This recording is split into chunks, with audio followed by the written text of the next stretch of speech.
এই লজ্জা লুকানোর জায়গা কোথায়?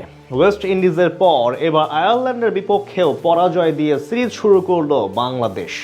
প্রতিপক্ষের 182 রানের টার্গেটের সামনে পুরোপুরি ধসে গেল লিটন সাইফদের ব্যাটিং লাইন আপ।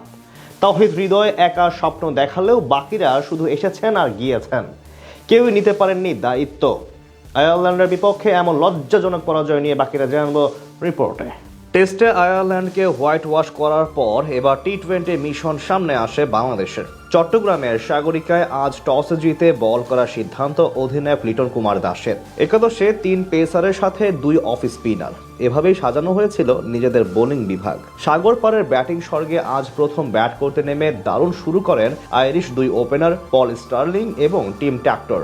দুইজন মিলে প্রথম থেকে আগ্রাসী রূপে খেলতে থাকেন টাইগার বোলারদের বিপক্ষে। প্রথম 3 ওভারে তাদের স্কোর বোর্ডে জমা 33 রান। পঞ্চম ওভারে ভাঙে সফরকারীদের ওপেনিং পার্টনারশিপ। তানজিম সাকিবের হার্ড লেন্থের স্ট্রেট ডেলিভারি বড় শট খেলতে গিয়ে বিপদে পড়েন 18 বলে 21 রান করা স্টার্লিং। ফলাফল বল সোজা উপরে উঠে চলে যায় সাইফ হাসানের হাতে।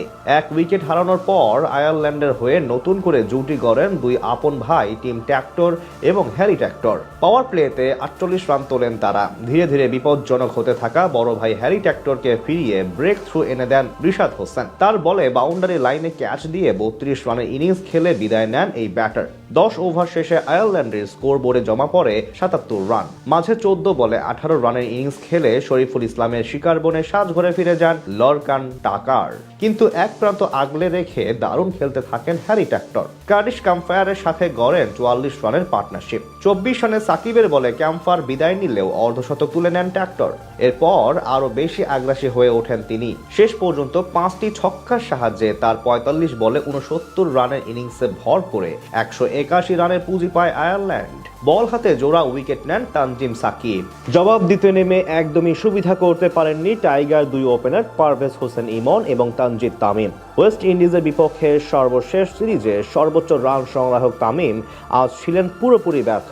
ম্যাথু হ্যামফ্রেশারের করা ইনিংসের পঞ্চম ডেলিভারি তুলে মারতে গিয়ে মিড অনে ক্যাচ দিয়ে 2 রান করে আউট হন তিনি। দ্বিতীয় ওভারের প্রথম বলে বিদায় নেন অধিনায়ক লিটন কুমার দাস। মার্ক আদাইয়ের শর্ট লেন্থে ডেলিভারি স্কোয়ার কাট খেলতে গিয়ে হ্যারি ট্যাক্টরের তালুবন্দী হন তিনিও। প্রথম 3 ওভারে মাত্র 5 রান নেওয়া বাংলাদেশের বিপদ বাড়ে চতুর্থ ওভারে 1 রান করে পারভেজ হোসেন ইমনও বিদায় নিলে ক্রিজে এসে শুরু থেকে চাপে থাকা সাইফ হাসান করেন 13 বলে 6 রান। পাওয়ার প্লেতে 4 উইকেট হারিয়ে মাত্র 20 রান তুলে টিম টাইগার্স। সেখান থেকে জাকের আলী অনিক এবং তাওহিদ হৃদয় মিলে ধাক্কা সামলে খেলতে থাকেন সিঙ্গেলের ওপর জোর দিয়ে। ধীরে ধীরে খোলস থেকে বেরিয়ে আসেন হৃদয়। 10 ওভারে স্কোর বোর্ডে আসে 59 রান। 12তম ওভারে জশ লিটলের হাতে ক্যাচ দিয়ে ফিরে যান 16 বলে 20 রান করা জাকের। এরপর বাকি ব্যাটাররা শুধু এসেছেন আর গিয়েছেন। হৃদয় বাদে কেউই বেশিক্ষণ স্থায়ী হতে পারেননি ক্রিজে, যার ফলে পরাজয় বরণ করতে হয় বাংলাদেশকে।